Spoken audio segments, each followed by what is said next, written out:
Hey guys, it's David and Eric from BrainWash here to review Harry Potter. Eric, what is that? A magic wand. That's a magic wand. Yeah. That's a real magic wand. Yeah, I found it on Craigslist. That is freaking awesome. I know, right? I mean, yeah. So, have you actually done any magic with it? No, I keep trying. I've been. Well, don't point at me. What? Why? I mean, it's not like it's gonna do it. If you did flick that thing the wrong way, what? it's I mean, going. like, Holy crap! What are you doing? Turn it off! Turn it off! Turn it off! Play the intro!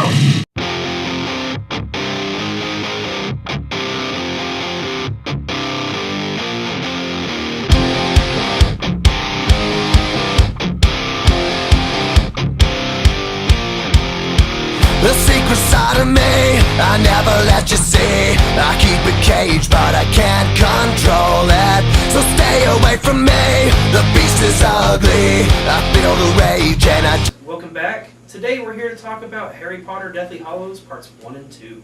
We apologize for not getting this out as soon as we could have. We had some major technical difficulties, and this is why we're getting it out so late. But this is going to be a better review. We promise. We promise. Alright, so shall we start with the pros? We shall. Pro counter. Let's go. Alright, pro number 1. Story progression. This movie's progression of the story was so closely tied to the book that it made me happy as a Potter fan. And I'm pretty sure it made most of you other Potter fans out there quite happy too. It is very refreshing when a movie based on a book follows the book almost to the T, unlike some other films. Moving on. Well, and then second pro, the casting. But the casting has been good through all of these movies, wouldn't you say? Yes, it has. Every time I see Alan Rickman as Snape on screen, I get chills down my spine because he is such an amazing actor, and he plays Snape how I remember him in the book, and it was amazing. Exactly. Since I read these books since I was 8, when I first saw Harry Potter and the Sorcerer's Stone in theaters, the cast for these movies brought those characters to life. They gave them that voice, and like they were exactly how I imagined them in the book. I mean, Emma Watson is Hermione, Rupert Grint is Ron, Daniel Radcliffe is Harry. Yeah. And I couldn't have done it better. Whoever that casting director is, they should get a gold star. They should. And I honestly think that they should get an Academy Award, but They don't have those. they don't have those. Anyway, what's the third pro? Other pro. I think it's your turn to name this pro. My turn to name this pro? Yes, I've named 2. Okay, let's see here. Special effects. This movie, by far, has got to be...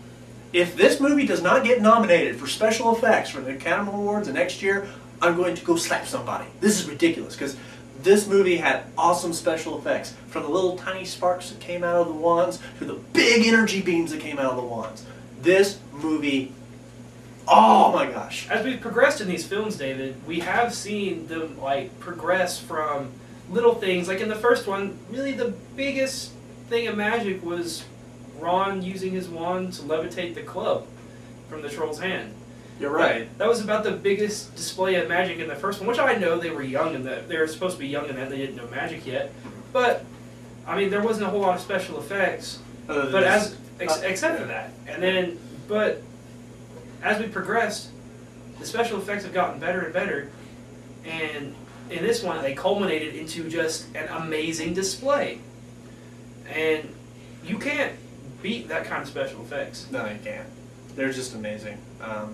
There's one more pro I would like to talk about, and that is just putting this into 2 parts, because it really needed to be put into 2 parts.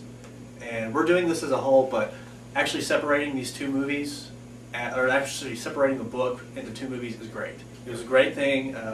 Made them more money. It did. And because they grossed probably twice their budget on both films. And I think if this would have been put into a movie, just one, it would have blown. It would have blown. It would have been terrible. It would have tanked. And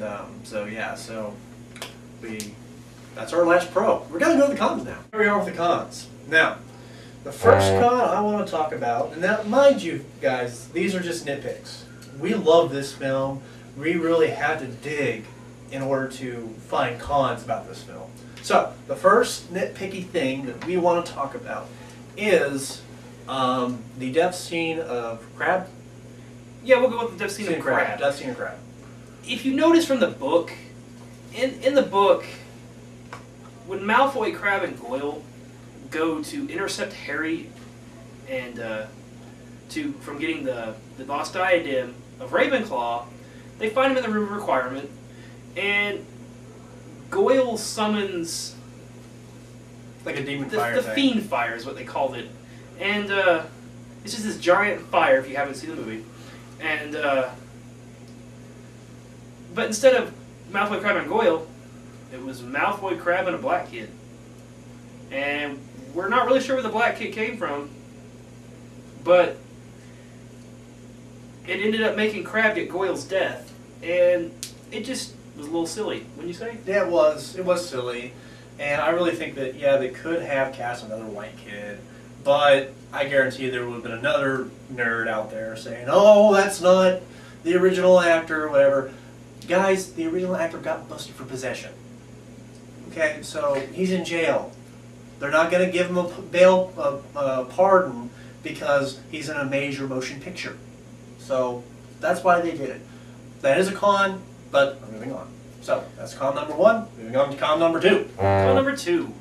Well, they changed a key location in the movie from the book. In the book, Snape gets killed by Voldemort in the Shrieking Shack, which, if you know from the third book, was the shack where Lupin was taken when he turned into a werewolf. And they made a big deal out of it, of Harry walking down the lawn, passing the Whomping Willow, going through the tunnel, and staring up, watching this from the trap door. But in this one, it was Harry, Ron, and Hermione watching outside the boathouse. And this boathouse came out of nowhere. And it just seemed a little odd, because we've never known that Hogwarts to have a boathouse in the past. And it's kind of like, why? Yeah, and it just seems like each movie they've done, Hogwarts gets larger and larger. They keep adding additions. It's like, the groundskeeper said, yeah, we need to hire this guy to put in this bridge. We need to hire this guy to put in a boathouse. No reason, really. Oh. But... like the big wooden bridge. Yeah. That just magically appeared in the third movie. Thank you, David Yates. But you did redeem yourself for this movie.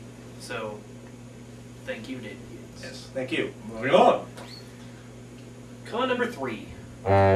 They used the same actors in the 19 years later scene.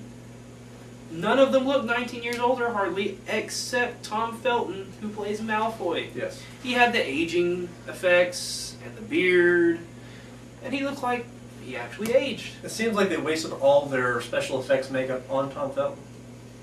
And, like, oh crap, let's just dust Daniel with a little bit of, like he has a shadow. 5 o'clock shadow, and give him some John Lennon sideburns. Yeah, give him some John Lennon sideburns. And the only thing that with Ron, the beer gut. Yeah, that's all they gave him was a beer gut. It was it was good for comedic effect. And then because that scene's not supposed to be funny, and yet you see Rupert Grint, you're like he's been drinking beer. Anyway, so. But yeah. That's it. Emma Watson and Ginny, I forget what the actor's name is, but they didn't look any older. They just wore clothes like their grandmas would have worn. Well, middle-aged people. I guess. Yes, But, all in all, this movie was an amazing movie. It was. And I was very happy with the conclusion. And, so, what do you think our scale should be out of this time, David? Well, I'm going to go with a basilisk tooth. Basilisk teeth? Yeah. So, I think, drum roll please, but we're going to give this, I think, our first 5 review, aren't we? Yes, this will be our first 5 out of 5. It'll be 5 basilisk fangs out of 5. This is Eric. And David. For BrainWash. And we're signing off.